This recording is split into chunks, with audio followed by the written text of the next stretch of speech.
2025 was somewhat of a quiet year for PlayStation. Yes, we got the Game of the Year nominated Death Stranding 2 on the Beach, and Sucker Punch's exciting sequel to Ghost of Tsushima, Ghost of Yotei, but aside from that, there wasn't really a lot of activity from Sony's first-party studios. Instead, you had to look to developers outside of Sony's stables who thankfully kept the PS5 ticking over with an array of interesting games. Right at the back end of 2024, Infold launched the console-exclusive Infinity Nikki, and has been delighting stylists around the globe over the past 12 months, and smaller projects such as Sword of the Sea, Dispatch and Baby Steps have all been enjoyed on PlayStation 5. Of course, the fact that there weren't many console exclusives didn't mean there weren't a whole host of great games to play on our PS5s last year. Quite the opposite, in fact. Award sweeper Clair Obscur Expedition 33, the long-awaited Hollow Knight Silksong, and acclaimed RPG Kingdom Come Deliverance 2 led the third-party offerings. Plus, 2025 really was the year of Xbox going fully multi-platform with its library, as Forza Horizon 5, Gears of War Reloaded, and The Outer Worlds 2, to name just a few, all made their way to PlayStation. And that's showing no signs of slowing down in the coming year either, with a certain Master Chief set to grace a Sony console for the first time. Give them hell, Chief. The truth is, Sony has just been pretty quiet when it comes to exclusives of its own, with little new to shout about from a hardware perspective either. And that's before we even get into the problems Bungie, now a PlayStation studio remember, has faced with Marathon. So are things looking more exciting in 2026? Well, Marathon will certainly be hoping so, as it aims to combat PlayStation's recent live service travails. Let's dig into it, as well as everything else to expect from Sony this year. Death's always waiting.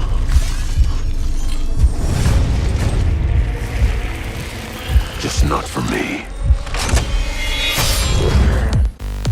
Heading into 2026, all eyes are on Logan, as Insomniac aims to bolster its long winning streak of Ratchet & Clank Spider-Man games by taking on another comic book hero. Marvel's Wolverine is currently penciled in for a late 2026 launch, although we'll have to see if those plans change at all due to a certain Rockstar game moving to a similar time frame. Whenever it does release though, we look to be in for a treat, if our first look at gameplay during September's State of Play is any indication. While much is still yet to be revealed about its story, we're eager to learn more and see just who else from the X-Men and the wider Marvel universe will be popping into Logan's world. Mystique and Omega Red have already been confirmed, but surely Sabretooth is a must, as well as a cameo at the very least from either of Insomniac's Spideys, Peter Parker or Miles Morales. Which of the X-Men do you want to see most? As for PS5 exclusives that actually have release dates confirmed, there's only Saros, Neo 3 and Phantom Blade 0. The former is Housemarque's follow-up to the acclaimed Returnal, and looks to be sitting in a similar mould of colourful, particle-filled, challenging shooter within an alien planet shell. Now arriving on April 30th after a slight delay, it will take players on an expedition to a lost colony as we step into the shoes of Raoul Coley's Arjun Devraj, and kill and die our way to uncovering its mysteries through its repeating roguelike structure.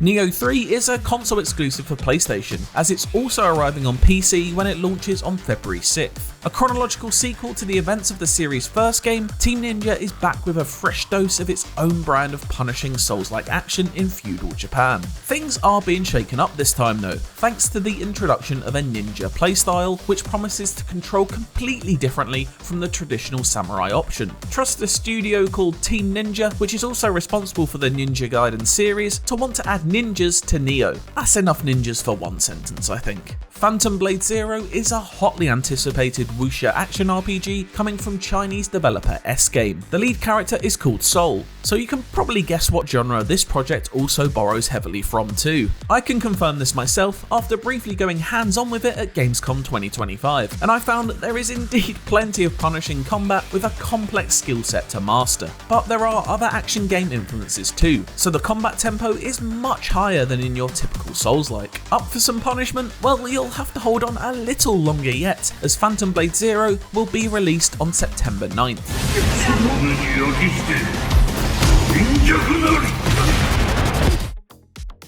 Now onto the stuff we're led to believe will be coming in 2026, we just don't know when yet. First up is Marvel Tokon Fighting Souls, the new superhero fighting game from Guilty Gear developer Arc System Works. A uniquely stylized interpretation of the Marvel universe, it looks set to be a real contender in the fighting game community, if its recent closed betas are anything to go by. Freshly revealed at the Game Awards, 4 Loop is a new co-op shooter from Left 4 Dead creator Mike Booth and Bad Robot Games, the video game wing of film director J.J. Abrams' production company. A PS5 and PC exclusive, it seems to infuse some roguelike elements with a sprinkling of Helldivers and Left 4 Dead. No release date has been given yet, but playtesting will start soon. Then we have Marathon, the new extraction shooter from Destiny developer Bungie, which was initially meant to arrive in 2025, but had a rough year to say the least. Delayed into this year and now coming out in March, the studio will be hoping for a big comeback story this year and buck the trend of recently failed Sony live service shooter offerings such as Concord. Instead,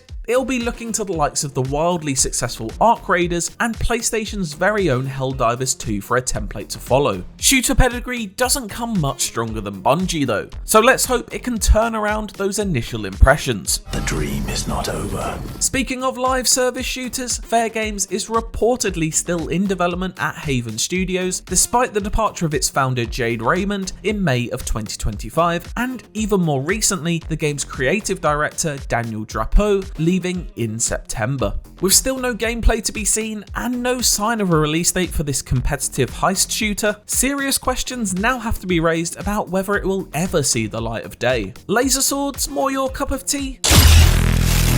Well, Intergalactic the Heretic Prophet may be the one for you. We're very much dreaming if we think this is coming any earlier than 2027, but hopefully we get a good look at gameplay for Naughty Dog's new sci-fi game over the next 12 months. Expectations are naturally high from one of Sony's most beloved developers though, with creator Neil Druckmann calling it the most ambitious game they've ever made. But what about all of those other PlayStation studios cooking up exclusives? Well, Guerrilla may not be developing the recently revealed mobile MMORPG Horizon Still Frontiers itself, but has been recruiting for its own multiplayer entry into Aloy's universe. Could we see that in 2026? What about Santa Monica's next project? Is it finally time to see what Cory Barlog's mystery game is if a new God of War isn't imminent? All good questions, none of which I have the answers for.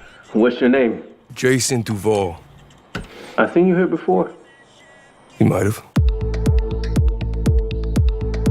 Another look to the year ahead in games, and another opportunity for me to say how excited I am for GTA 6. Surely after its most recent delay to November, 2026 is the year we finally get our hands on the latest Grand Theft Auto. Please Rockstar, don't do it to us again. Our loss is a bunch of games gain though, with spring opening up wide for a fair few to fill that GTA-shaped void. These include Capcom's latest entry into its legendary horror series Resident Evil Requiem, and IO Interactive's first non-Hitman project in a long time, James Bond adventure 007 First Light. Plus, Pearl Abyss's expansive open-world action of Crimson Desert will be soaring onto consoles and PC in March as well. LEGO Batman Legacy of the Dark Knight is looking to pick up where Rocksteady's Arkham trilogy left off and infuse its satisfying melee combat with that indelible minifig charm when it launches on May 29th. But so much of 2026 remains uncertain, likely largely due to GTA shifting around more than James Brown did on stage in the 70s. Let's start with some multi-platform games we are pretty confident are coming this year, before moving on to ones that will likely remain rooted in our dreams. Yes, Master Chief will soon be controlled by a DualSense. Halo Campaign Evolved is heading to the PS5 in 2026, as Microsoft continues to unleash its library onto other platforms. This Unreal 5 engine remake of the 2001 Xbox classic could prove the spectre at the feast for Bungie, the original developers of Halo Combat Evolved, if its own marathon launch doesn't go as planned. At least it won't be competing in the multiplayer market, as this new edition of Halo only includes the story campaign. Marvel 1943 Rise of Hydra recently shifted out of its original window of early 2026 to beyond early 2026, so your guess is as good as mine as to when we'll be playing Amy Hennig's Captain America and Black Panther in World War II story. Legendary PlayStation hero Lara Croft will be returning in a reimagining of her original game titled Tomb Raider: Legacy of Atlantis. And Finnish developer Remedy is back with another entry in its connected universe, Control Resonant. Also announced at the Game Awards was the pleasantly surprising Star Wars Galactic Racer from the makers of Burnout and Need for Speed that is scheduled to drop sometime in 2026. Now this is pod racing. Capcom is also set for a big year outside of Resident Evil, with Onimusha Way of the Sword and Pragmata both set to hit. As was the way in 2025, 2026 also looks set to keep you happy if you're a fan of katanas and unnerving robots. As it will for vampire fans too, with The Blood of Dawnwalker looking really promising thanks to a non-linear narrative and sandbox-like structure, crafted by a team led by former Witcher 3 devs. Then there's Mixtape, a game I have added to this list as one of my personally most anticipated of 2026. The sophomore project from the Artful Escape studio Beethoven and Dinosaur, this 80s inspired coming of age adventure is definitely one to keep on your radar. Is 2026 finally the year we get to play a new Ken Levine game? The BioShock creator hasn't given us one since 2013's Infinite, and Judas has been in development for a long time now. Let's hope this is the year, because it's something I need in my life. As is The Witcher 4, but even I'm not foolish enough to believe that CD Projekt Red's Siri-led RPG is coming anytime soon. But feel free to surprise me, I'd love that.